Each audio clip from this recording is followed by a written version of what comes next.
On the burning edge of Tatooine, Obi-Wan Kenobi felt a sudden break in the Force. He turned too late. A dark shape moved through the night, like a blade. Darth Maul had come for the child. Maul did not want money. He did not want power. He wanted revenge. Kenobi had taken everything from him. If Obi-Wan planned to hide the son of Anakin Skywalker, then Maul would turn that child into the weapon that destroyed him. The duel was fast and savage. Sand exploded under their feet. Red and blue light tore across the dunes. Kenobi fought to protect Luke, but Maul fought with pure hate. One sharp strike opened Kenobi's guard. Another sent him crashing into the rocks. By sunrise, Luke was gone. Maul vanished into the Outer Rim and raised the boy in secret. There were no kind words, no stories of heroes, no lessons about peace. Luke learned hunger, pain, and fear. Maul taught him that mercy was weakness, trust was death, power was survival. As the years passed, Luke grew strong. He moved fast. He listened hard. He learned to fight before he learned to laugh. Every lesson carried the same poison. The Jedi had failed. Obi-Wan had lied. Vader ruled through fear, but Kenobi hid behind old myths. Both had to fall. Still, Maul kept one truth buried. He never told Luke who his father really was. One night, after Luke crushed a training droid with the Force, Maul stepped close and saw something chilling in the boy's eyes. Not obedience, not fear. Ambition. For the first time, even Maul felt uneasy. Because he had not just stolen the Chosen One's son, he may have created something far worse. And far away, on Tatooine, Obi-Wan opened his eyes and realized the nightmare had begun. Luke grew up far from cities, far from comfort, and far from mercy. Maul moved him from world to world, hiding in ruins, caves, and broken outposts where the Empire never looked twice. Every day was a test. If Luke was hungry, he had to hunt. If he was cold, he had to endure it. If he failed, Maul punished him without regret. Maul did not train Luke like a father. He trained him like a blade. The boy learned to strike first, move fast, and never trust a smiling face. He studied lightsaber forms by firelight. He practiced force jumps over deep black ravines. He learned how to sense fear in others and use it. Pain became normal. Anger became useful. Survival became the only truth, but Luke was not empty inside. Sometimes he asked about the life he had lost. Sometimes he looked at the stars and wondered why he felt pulled towards something more. Maul crushed those thoughts at once. Hope is a lie, he told him. The galaxy respects only power. Years passed, and Luke became Maul's hidden weapon. He sabotaged pirate clans, stole supplies from Imperial convoys, and silenced bounty hunters sent to track rumors of a red-bladed shadow. Each mission made him stronger. Each victory pulled him deeper into Maul's war against Kenobi and Vader. Then one mission changed everything.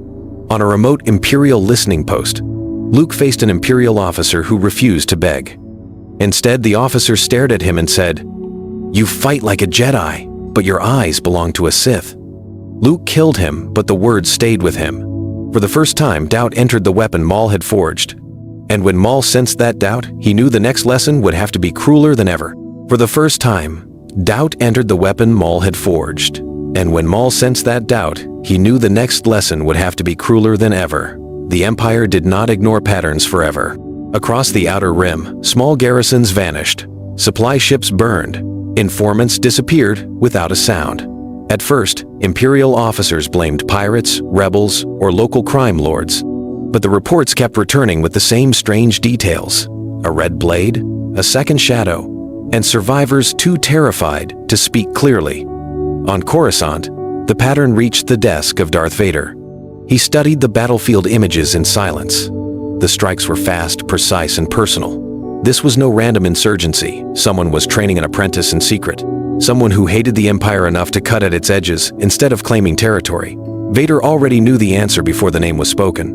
Maul had returned. The Emperor sensed it as well. Palpatine did not fear Maul alone. He feared what Maul might be building. If the Zabrak had found a Force-sensitive student, that weapon could become a threat to Sith rule itself. Orders went out across the galaxy.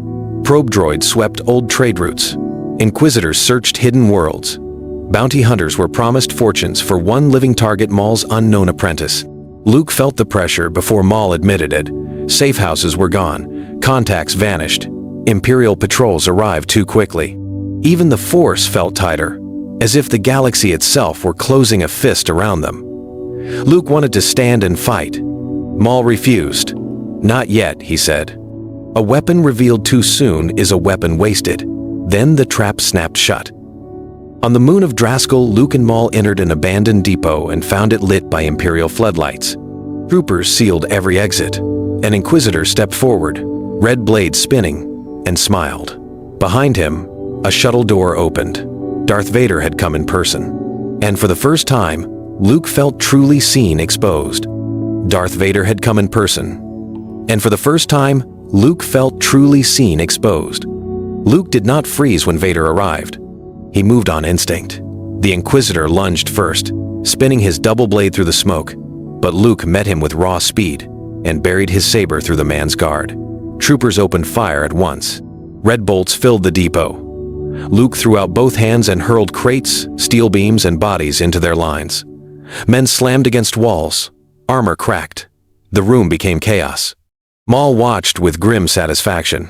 This was what he had forged.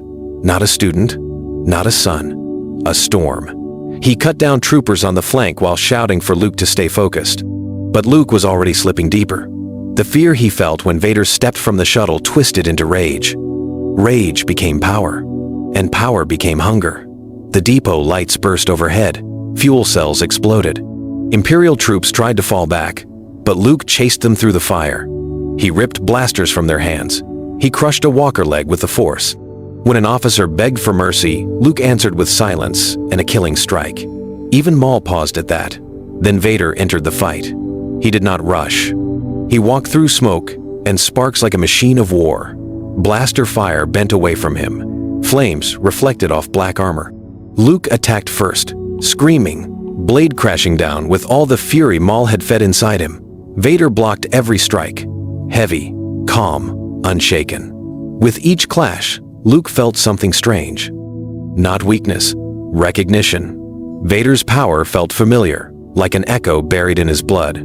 For one dangerous second, Luke hesitated. That was all Vader needed. He blasted Luke backward with the Force, then turned his helmet toward Maul. And in that terrible silence, Maul finally understood the Emperor would want the boy alive at once. Vader did not just see an enemy in Luke, he saw value. And as Maul stared into that nightmare truth, the battle stopped being a hunt and became a claim. After escaping Draskell, Maul dragged Luke to a buried Sith shelter beneath a dead moon. Stone walls sweated dust. Broken statues watched in silence. Luke was hurt, furious, and shaken by what happened in the depot. Vader had not struck to kill. He had watched Luke with cold interest, as if he knew him already. That feeling would not leave him. Maul ordered him to rest, but Luke refused. "Why did he stop?" Luke asked. "Why did he look at me like that?" Maul stayed silent. Luke stepped closer and ignited his saber. Red light filled the chamber. "No more half-truths," he said. "Tell me what you are hiding." Maul understood the moment had come. Fear no longer controlled the boy. Only truth could. So Maul turned the truth into a weapon. He told Luke that Darth Vader had once been Anakin Skywalker, a great Jedi Knight and Obi-Wan Kenobi's closest ally during the Clone Wars. Then he twisted the knife. He said Obi-Wan had hidden Luke to keep him weak, obedient, and blind to his real power. Luke tried to deny it, but Maul pressed harder. Vader had helped destroy the Jedi. Vader served the Emperor. Vader was the hunter on Draskell. And then Maul delivered the final strike. "He is not just your enemy," Maul said. "He is your father." The words cut deeper than any blade. Luke staggered back. His breath broke. The dark warrior who nearly captured him shared his blood. The old hermit Maul taught him to hate had once tried to protect him. Rage crashed into confusion. Confusion became pain. He slammed his hand outward and the chamber shook. Stone cracked. Statues fell. Maul did not flinch. Then Luke felt another presence enter the storm. Calm, faint, familiar. Obi-Wan Kenobi was reaching for him. For the first time, Luke heard the truth from both sides of the Force. And with Maul at his side and Obi-Wan in his mind, his next choice could change the entire galaxy. Obi-Wan's voice did not command Luke. It warned him. From the edge of the Force, Kenobi told him that Maul had raised him on half-truths, pain, and revenge. But before Luke could answer, Maul cut through the moment. He gave Luke a choice that was no choice at all. If Luke wanted real answers, he would take them from Vader himself. Maul led him to an abandoned shipyard above Nal Hutta, where Imperial cargo moved through rusted towers and dead docking rings. Maul knew Vader would come. He leaked their location through a captured officer and prepared the yard like a battlefield. Mines lined the walkways. Power cores were rigged to blow. Luke understood the trap, but he also knew why Maul had brought him there. This was not only an ambush, it was a test. When Vader's shuttle landed, the air turned cold. Troopers spread across the catwalks. Maul vanished into the shadows, leaving Luke standing alone beneath the dim red warning lights. Vader approached without fear. "You have his anger," he said, "but you are not his creature." Luke raised his saber. "You are my enemy." Vader stopped a few steps away. "I am your father." The words hit harder this time because they came from the man himself. Luke attacked with all the confusion inside him. He struck high, then low, then drove Vader across the platform with a storm of wild power. But every clash pulled him deeper into that terrible bond. Vader's strength felt familiar. His rhythm felt natural. It was like fighting a future version of himself. Luke hated it. Then Maul sprang the trap. Explosions tore through the shipyard. Catwalks collapsed. Troopers burned. Maul reappeared with blades spinning, not to help Luke understand the truth, but to force a final choice in fire. As flames swallowed the shipyard, Luke stood between the father he had just found and the master who had shaped his life. And in the next heartbeat, Maul and Vader moved to claim him. Fire rolled through the shipyard as Maul and Vader lunged at the same time. Luke barely escaped the first exchange. Red and crimson blades crashed together, throwing sparks into the smoke. Catwalks shook under the force of their strikes. For years, Maul had shaped Luke through pain and hatred. Now Vader moved with another kind of power. Cold, steady, and certain. Luke stood between them and realized the truth. Neither man wanted to save him. Both wanted to own him. Maul attacked like a beast finally cornered. He spun, leaped, and drove Vader back across a collapsing bridge. His voice cut through the alarms. "He is mine. I made him," Vader answered with brutal force. He caught a falling steel beam in midair and hurled it aside without looking. "You only twisted what was already Skywalker blood," he said. "The boy belongs with me." Luke tried to shut out their words, but every clash dragged him deeper into the storm. Maul was the hand that raised him. Vader was the blood he could not deny. When troopers rushed in, Luke struck them down on instinct, then froze in horror at how natural it felt. The dark side was no longer a lesson. It was becoming his first language. The duel grew savage. Maul cut through Vader's shoulder armor. Vader answered by crushing part of the platform beneath Maul and sending both fighters toward the flames. Luke reached out with the Force and stopped them from falling. For one brief second, both Sith looked at him. That was the moment everything changed. Luke saw fear in Maul and hunger in Vader. He understood his destiny would never be chosen for him again, so he turned his saber toward both masters. "No more chains," he said. And the Emperor felt Luke awaken. For the first time, Luke rejected both the father who claimed him and the master who shaped him. And as Palpatine sensed that power rising in the dark, the galaxy stood on the edge of a far more dangerous future. Palpatine did not wait after the shipyard. The Emperor felt Luke reject both Maul and Vader, and he understood the danger at once.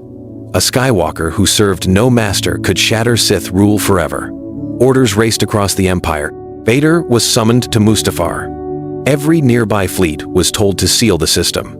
Maul was marked for death. Luke was to be taken alive. Maul pulled Luke from the ruins and fled into an abandoned fortress beyond the lava fields.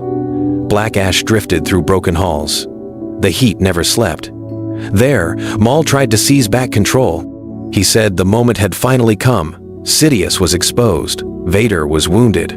If they struck now, they could destroy both Sith Lords and rule the galaxy from the ashes. Revenge burned in every word. But Luke no longer heard destiny in Maul's voice.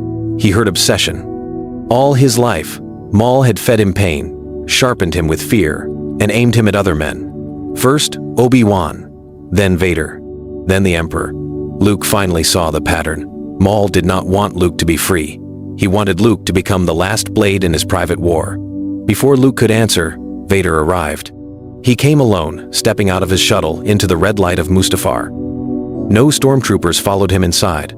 No inquisitors waited at his back. This was personal. He entered the fortress as if he already belonged there. When he saw Luke, he lowered his weapon and spoke without anger. "The Emperor will use you, then kill you. Help me end him. Take your place beside me." It was not kindness, it was inheritance. Maul laughed and ignited both blades. The fortress exploded into motion. Vader met him head-on. Red light flashed across stone walls. Steel doors buckled. Bridges cracked above rivers of fire. Maul fought with speed, hatred, and years of unfinished rage. Vader answered with brute power and terrible focus. Luke stood between them, feeling blood pull him one way and memory pull him the other. Yet neither side felt like his. Then Palpatine arrived. He entered with his guards but waved them back. He wanted no witnesses to Luke's fall. His smile carried the same cold certainty that had ruled the galaxy for decades. "You all mistake this for a choice," he said. "It is not." Then lightning burst from his hands. The storm smashed Maul across the chamber. It drove Vader to one knee. Luke raised his arms and barely held the attack away from his face. Pain tore through him, but so did clarity. Obi-Wan had hidden him out of hope. Maul had raised him out of hatred. Vader wanted him out of blood. Palpatine wanted him out of control. Every path before him was another prison. Luke roared and turned the lightning into the ceiling. Stone burst apart. Fire poured down. Maul staggered up, laughing, certain the Emperor was finally weak. He lunged to kill Sidious, but Luke stopped him with the Force and hurled him aside. Vader rose next, reaching for Luke, not with a strike, but with an open hand. "Son," he said. Luke looked at him, then at Maul, then at the Emperor. "No," he said. He did not choose Maul's revenge. He did not choose Vader's empire. He chose destruction. Luke reached into the ancient fortress, found the reactors buried under the mountain, and awakened them all. Warning sirens screamed. Floors split open. Lava fire climbed the walls. Palpatine's eyes widened for the first time. Vader stepped toward Luke. Maul crawled through the ash. Neither reached him. As Mustafar began to tear itself apart, Luke walked away from every master who tried to own him. And somewhere beyond the fire, the son of Skywalker vanished into the dark, ready to build a new power the galaxy had never seen.